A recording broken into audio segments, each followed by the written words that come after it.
आज के हमारे लेक्चर का टॉपिक है ग्राउंड वेव प्रोपेगेशन। इनसे आगे के वीडियोस में हमने sky wave propagation, space wave propagation और ग्राउंड वेव प्रोपेगेशन की सिर्फ और सिर्फ डेफिनेशंस देखी थी। लेकिन थ्रू आउट दिस लेक्चर में हम यहाँ पे ग्राउंड वेव प्रोपेगेशन के बारे में डिटेल डिस्कशंस करेंगे।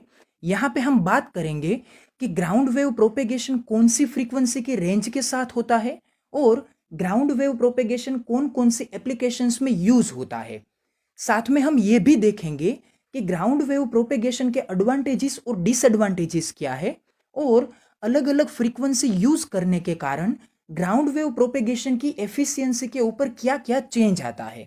यहाँ पे हम ग्राउंड वेव प्रोपेगेशन क्यों होता है ये भी चेक करेंगे।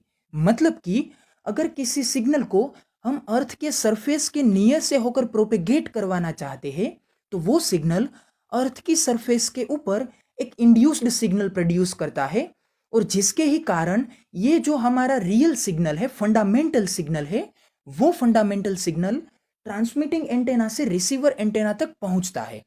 तो यहाँ पे हम बात करेंगे इन सभी वेरियस फैक्टर्स के बारे में डिटेल में। Definition of ground wave propagation. Propagation of electromagnetic wave happens along to the ground surface of earth from transmitter to receiver, that is called ground wave propagation। मतलब कि अगर किसी इलेक्ट्रोमैग्नेटिक वेव का propagation एक transmitter antenna से होकर receiver antenna तक होता है और ये जो उसका प्रोपेगेशन का पाथ है वो पाथ अगर ग्राउंड सरफेस के नियरर में ही रहता है तो उस प्रोपेगेशन को हम बोल सकते हैं कि ये ग्राउंड वेव प्रोपेगेशन है। और इस ग्राउंड वेव प्रोपेगेशन को हम सरफेस वेव प्रोपेगेशन भी बोल सकते हैं क्योंकि ground wave is an EM wave that travels along the surface of earth, therefore ground wave are sometimes called surface waves. मतलब कि ये जो हमारे ग्राउंड वेव्स है वो ग्राउंड वेव अर्थ की सरफेस एरिया की टोटली नियर रहकर ही पास होते हैं, जिसकी वजह से हम इसे सरफेस वेव भी बोल सकते हैं। मतलब कि इसे आप ग्राउंड वेव प्रोपेगेशन बोलिए या फिर सरफेस वेव प्रोपेगेशन बोलिए, दोनों का ये जो मतलब निकल के आता है वो मतलब क्या होगा, वो मतलब दोनों का सेम ही होगा। We can see the propagation of radio wave in the following figure.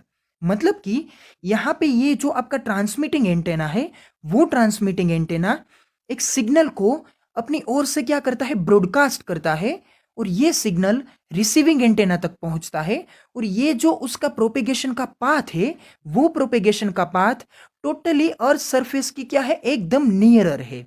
और यहाँ पे आप ये भी देख सकते हैं कि मैंने ट्रांसमीटर एंटेना से रिसीवर एंटेना तक पहुंचने वाले इस सिग्नल की फ्रीक्वेंसी को क्या रखा है, बहुत ही कम रखा है, जिसकी वजह से इसकी ये जो लेमड़ा है, मतलब कि ये जो उसकी वेवलेंथ है ये वेवलेंथ बहुत ही हाई बनती है।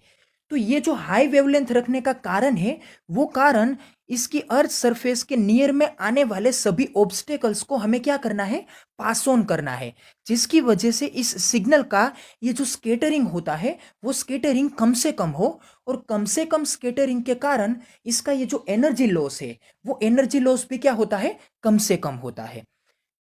In the case of ground wave propagation, to radiate signals with high efficiency, the antenna should have a size comparable to the wavelength lambda of the signal, at least lambda by 4. At longer wavelength or at lower frequencies, the antennas as have larger physical size and they are located on or very near to the earth ground.